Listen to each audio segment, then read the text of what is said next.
अस्सलामुअलैकुम वरहमतुल्लाहि वबरकातुहू। शुरू करती हूँ अल्लाह का नाम लेके जो बड़ा मेहरबान और निहायत रहम वाला है।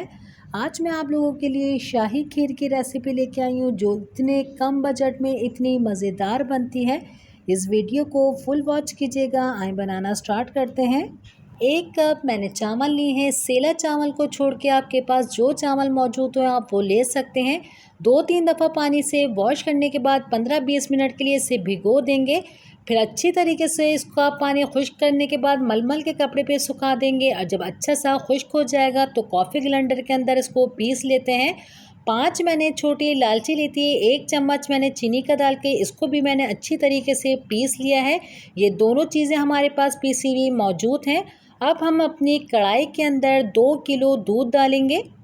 ये जो दूध है ये पका हुआ है। अगर आप लोगों का दूध नहीं पका हुआ हो तो पहले उसको पका लीजिएगा।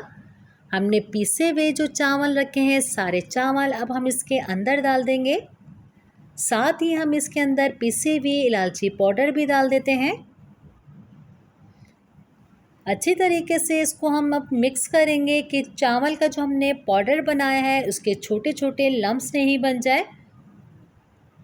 और आँच इसकी हमें दरमियानी रखनी है। दरमियानी आँच पे हमें अपने ये चावल को बहुत अच्छे से गलाना है। जब तक हमारे ये चावल गल रहे हैं आप मुझे बताएं कि आप मेरी वीडियो को किस कोने से वॉच कर रहे हैं। अब हम इसको ढक के रख देते हैं। इसको रखे हुए तकरीबन 10 मिनट हो चुके हैं। इसको हम चेक करेंगे। चावल इसके बेहतरीन से गल चुके हैं और हमने शुरू में जो इसके अंदर इलायची पाउडर डाला था उससे इतनी अच्छी इसके अंदर से खुशबू आ रही है। मेरे पास ज़ाफ़रान रखा हुआ है इसलिए मैं इसके अंदर थोड़ा सा ज़ाफ़रान डालूँगी। अगर आपके पास नहीं है तो आपको परेशान होने की ज़रूरत नहीं है। बिल्कुल आप इसको स्किप कर सकती हैं। अच्छे से इसको मैं मिक्स कर लूँगी। ज़ाफ़रान डाल के 5 मिनट के लिए मैंने इसको छोड़ दिया था तो ये देखिए कितनी अच्छी सी इसके अंदर बलाई आ चुकी है और अच्छे से बेहतरीन से चावल गल चुके हैं। तो चावल भी अच्छे से इसके अंदर सख्तपन आ गया है। ये देखिए कितनी गाढ़ी हो गई है। अब हम इसके अंदर डालेंगे 1 कप चीनी का। जैसे ही इसके अंदर चीनी जाएगी चीनी अपना पानी छोड़ेगी। हमारी खीर के अंदर दोबारा से ढीलापन आ जाएगा। अच्छी तरीके से हम चीनी को मिक्स कर लेते हैं। हम अपनी खीर के अंदर खोए का इस्तेमाल नहीं कर रहे तो इसके अंदर हम किस चीज़ का इस्तेमाल करेंगे। अब आप सोचते रह जाएंगे कि ये रेसिपी मैंने पहले क्यों नहीं ट्राई की। 3 मैंने स्लाइस ली है। जी हाँ, ये करेगी हमारे खोए का काम। तीनों को हम पहले तोड़ लेते हैं। एक हम जूसर लेंगे। सारे स्लाइस को हम इसके अंदर डालेंगे। अगर आपको मेरी रेसिपी इस वक्त अच्छी लग रही है तो मुझे लाइक कर दीजिए। फैमिली फ्रेंड में इसे ज़्यादा से ज़्यादा शेयर कीजिए। इसी के अंदर हम 1 पैकेट खुश्क दूध का डालेंगे और 1 कप हम इसके अंदर पानी का डालेंगे कि हमारी स्लाइस जो है वो अच्छी सी ब्लेंड हो जाएगी इसके अंदर। इसको अच्छा सा हम पहले ब्लेंड कर लेते हैं। जो खीर हमारे चूल्हे के ऊपर है सब ब्लेंड की हुई स्लाइस हम इसके अंदर डालेंगे। अच्छी तरीके से सबको हम मिक्स करेंगे। 5 से 7 मिनट हम चूल्हे पे रख के इसे अच्छी तरीके से पकाते रहेंगे।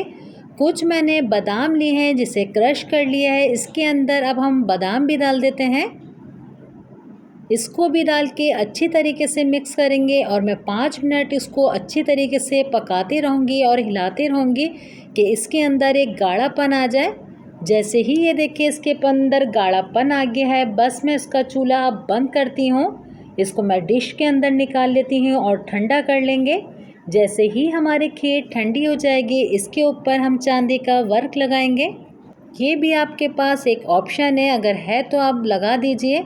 इसी के ऊपर हम क्रश बादाम लगा देंगे और साइडों में हम इस तरीके से पत्तियां लगा देंगे गुलाब की।